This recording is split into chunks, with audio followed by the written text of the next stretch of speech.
Today, Nigerian President Muhammadu Buhari held a virtual meeting with former Nigerian heads of state, current heads of security agencies and top government officials, as authorities in the commercial capital Lagos struggled to enforce a curfew imposed to contain anger over a crackdown on anti-police protesters. A tweet from Bashir Ahmad, a personnel assistant on new media to Buhari, said that the head of state was meeting former presidents Olusegun Obasanjo, Goodluck Jonathan and Abdulsalami Abubakar, Ernest, Shoenkan and Yakubu, Gowon. It's not clear what the leaders discussed, but there is growing pressure from Nigerians, the African Union and the international community for Buhari to bring to book those responsible for the attacks on peaceful protesters on Tuesday night, all in a bid to quell rising tensions. He addressed the nation last night. We shall continue to ensure that liberty and freedom, as well as the fundamental rights of all citizens, are protected. But remember that government also has the obligation to protect lives and properties, as well as the right of citizens to go about their daily businesses freely and protected from acts of violence. To our neighbors in particular, and members of the international community, many of whom have expressed concern about the ongoing development in Nigeria, we thank you and urge you all to seek to know all the facts available before taking a position or rushing to judgment and making hasty pronouncements. In the circumstances, I would like to appeal to protesters to note and take advantage of the various well-thought-out initiatives of this administration designed to make their lives better and more meaningful, and resist the temptation of being used by some subversive elements to cause chaos with the aim of truncating our nascent democracy. For you to do otherwise will amount to undermining national security and the law and order situation. Under no circumstances will this be tolerated. I therefore call on our youth to discontinue the street protests and constructively engage government in finding solutions. Your voice has been heard loud and clear. Well, in the streets of Lagos, there's been mixed reactions to the president's speech last night. The speech was empty and lacked credibility. What do you mean? Because as a leader of this country, if in the first place, what he's supposed to do is to they make the announcement and speak powerfully about what is happening in this country. And the means he wants to curb what is happening in the country. But if you look at this, what he said, he talked aimlessly, lacking credibility and vision. The protest was good to show grievances. But being hijacked by the hoodlums, like what is going on there now, look at those people now, blocking the road, collecting money. What's it for? It's out of context. It's no more what we are looking for. Are you getting me? So it has been hijacked. What we expected is not what we had from him. Actually, we expected him to speak on the what happened at Lekki on Tuesday. But unfortunately, our president did not say anything about it, which is very bad. So we expected him to say something to condemn the killing. He never said such. He never made mention of it in his broadcast. I'm seeing what is happening. Burning police station, burning everywhere. Mama, that was not the right thing to do. Not the right thing to do, to burn everywhere, burn police station, burn, kill everybody. It's not the right thing to do. We only need peaceful protests. To discuss the situation in Nigeria a little further, we're now joined by human rights activist Sowore Omoyela and writer-activist Umudjere African man. To both of you, thank you very much indeed for joining us and welcome to the program. Oh, Thank you pleasure, for bringing me on. My pleasure. All right, so let me start with you, Mr. Omoyele. In 1983, I was reminded that Chinua Achebe wrote an article, and he began by saying that Nigeria has a problem with leadership. And that was 1983. Decades later, is that statement still true? Oh, it's very true. He actually wrote a whole book known as The Trouble with Nigeria. And he enumerated that, everything with Nigeria today is leadership, and the same is still true. I think it's been true since 1960. Achebe was right, he's no longer with us, but his one truth he told until he died, and nothing has changed even after Chinua Achebe died. It's very true. All right, so let's turn to you, Umudjere. The president's speech yesterday, we had mixed reactions from people on the street, but for many of us from the outside looking in, it was quite surprising that he didn't even acknowledge that people had died.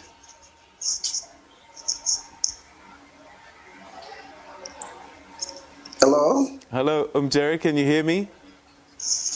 Yes, I can hear you. Yes, I was just saying that for some of us from the outside looking in, it was quite surprising that the first time the president spoke, he didn't even mention that people had died. If I may come in here, the president is non-affectionate. He's non-affectionate. People have been dying in the northeast. A lot of people are dying in the south and all over the country. The best he can do is to give a pressured condolence. He's been pressured to do everything he does. He has no willing to do everything that is demanded of a president. So it's not a surprise to me that he will not acknowledge those massacred Nigerian youths. So it's not a surprise. It's not a surprise. All right, so I'm just trying to get a sense of what is the state of play in Nigeria. Sowore, what's your take of the, if perhaps if I could put it in a way to say, what's the state of the nation? Our Nigerian nation is in shambles. Just as we're talking about the massacre in Lagos, we also saw pictures of about 20 people who were killed by bandits in a place called Zamfara in the extreme northern part of Nigeria, being buried today. We don't have electricity, we don't have good roads, we don't have hospitals. People don't have employment, people have employment, don't get paid, massive corruption everywhere. So the state of the nation, well, I hate to say that it's a state of a nation because Nigeria never really became a nation. It's still a country because a lot of people have mentally checked out of Nigeria as we speak. In fact, what was trending today, it was passport. What did that mean? The people are saying, if you have a passport, just get out of Nigeria because there's nothing left. And this was following President Buhari's very tactless, uninspiring, and very condescending speech today. I mean, earlier, was it last night, where he just kind of talked down the protesters and instead of showing empathy, he was practically threatening people. And he was talking as if he was campaigning again. That's why a lot of people say. Another thing that was trending today was that the person who spoke yesterday is not President Buhari. They don't believe that the real Buhari is still alive. So this is just like some effigy in the State House repeating and miming what the president could have said. I don't believe he's dead. This is Buhari, the man in 1983, 84, and who never changed. All right, okay. It looks like we're struggling with... his ways. I think this is the dignity of the young people and not least youths who he doesn't even understand the program. Umudjere, there's something different about what's happening now. The way the protesters, particularly young people, have taken to the streets. What do you think has changed that we're seeing this way of protest and this unrelenting desire for change? I dare say that the situation in Nigeria has always been like this. You've always had quite a robust security forces that have always dealt with people in a certain way. But for some reason, something is different at this time. What do you think it is?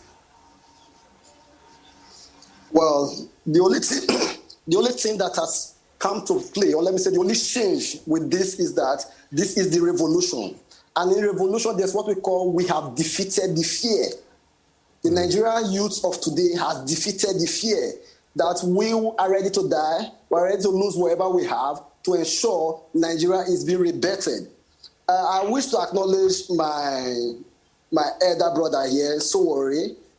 He brought up the intention of the revolution, but a lot of things got it challenged, let me say constrained it or restricted it. But one thing they should know is that when the revolution is here, not a dime, not a factor will stop it. Not the killings, not the change of economy, wherever it might be, will stop it. So what can be attributive to this present protest or revolution is that we have defeated fear. The fear of the unknown, fear of the unknown soldier, fear of the president or wherever might be in charge. We have defeated that fear. We are ready to die. We are ready to take what rightfully belongs to us. So that's the only difference with this protest with that of the previous protest.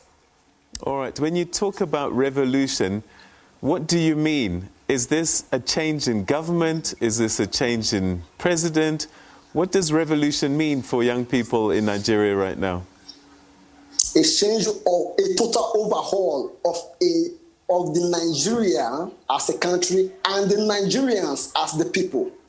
Not just the president, not just the leaders, and not also the parastatals, if I may say, but every living thing and every organization that resides in Nigeria. There is a need for a total overhaul. Corruption has consumed all of us. There is no difference between a Nigerian citizen who is a follower and a leader. They are all same. We are all accomplices of this present day suffering. So this revolution is a total overhaul of you and I and every other person in Nigeria. So it's not only restricted to the presidency, governors, or wherever, but every human, including myself. Sowore, 2003, I remember it was the first civilian elections since military rule in Nigeria. There was great hope for the future of the country as President Obasanjo became president. Are we saying when we look back now that not much changed because people are suggesting that President Buhari is still wearing his soldier's clothes? Well, let me correct that. The first election was in 1999, first democratic elections. Right. Yes, a lot of people have lost faith in democracy because since 1999 till now, which is almost 21 years, people have not seen much changing in their lives. They haven't seen a country that respects their human rights. They haven't seen the fundamental freedoms that comes with democracy. They haven't seen the economic changes in their life. They just keep hearing about elections, and elections have become very redundant. And elections have become a way of just abusing people more and more, because what they do on election days is just not election anymore, but selections. So I think I read a study about 2 days ago, and it says that across the world, especially in Africa, young people are losing faith in democracy. It's scary. But it is not democracy that young people are losing faith in. They are losing faith in morons running African in democracy, because as you were speaking earlier today, you just announced that the president of Guinea just won a third term. That's not democracy. You know, you can imagine how those young people in Guinea are feeling as at this point. They must be really disappointed, depressed, and losing hope in democratic processes. And here you go, there will be some international observers who will say that these elections are free and fair. Some might say it's free but not fair, but they will say the same thing. You know, I think people are losing faith in democracy, not because democracy is not a good idea, but because it has become a moronocracy. Mm-hmm. All right, so we're going to take a quick break, and when we come back, I'd like us to talk about what can happen going forwards now. We've seen President Buhari meeting with former heads of state, and one gets a sense that it's the old school talking to the old school, trying to deal with a new situation. But all of that coming up after the break.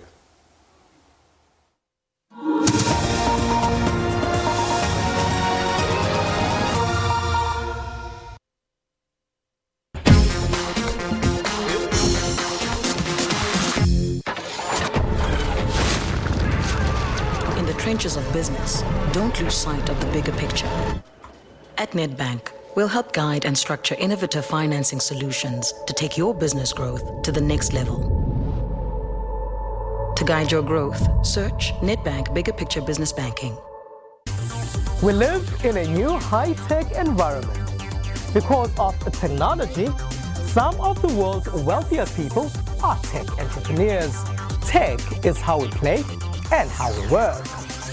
For your tech conversation, join me, Pumelele Zondi, on Network every Sunday at 8:30 p.m. Our infrastructure build program will focus on social infrastructure. We will focus on critical network infrastructure. Economic recovery plan for South Africa post-COVID-19. Did you get a sense that this is a plan that would be helpful in any way? This is just a complete waste of time. It's not going to be done. Has the president touched on the right elements to grow South Africa's economy?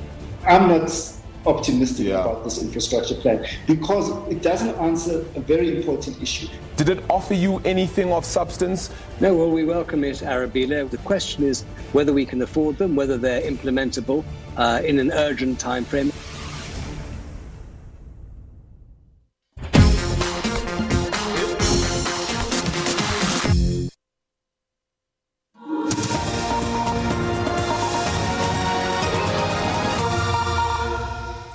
Welcome. You're still watching The Globe on the SABC News channel. And on this Friday night, we're taking a look at the situation in Nigeria. And we're talking to human rights activist Sowore Omoyela and writer-activist Umudjere African man. To both of you, great to have you again. Umudjere, let's talk about the present day. The president met with former heads of state. And just before the break, I said it seems as if he's meeting with the old school to deal with new school issues. Do you think that they can come up with a solution without including the young people that are on the streets? You've said it all. There is no way they're going to come out with any positive resolution to end this present pandemic. It's a pandemic. There's no way their meeting will come out with a positive resolution. They're just going to kick us back to where we have been. So it would have been better. It would have been better that this revolution has no room for dialogue. That's my opinion. There should be no room for dialogue. You should just do what you have been told to do. So those meetings is uncalled for because they are going to put forth more political strategies to keep us in doom. So you just do what we are demanding. That's all.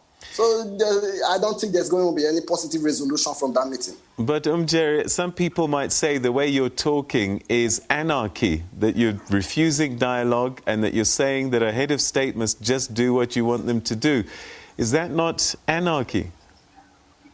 If you might call it that, but what we are trying to say is that the kingdom of God suffers violence, and it's only through violence we can get it done. But we are not applying violence here. What we are saying is that we are a leaderless group.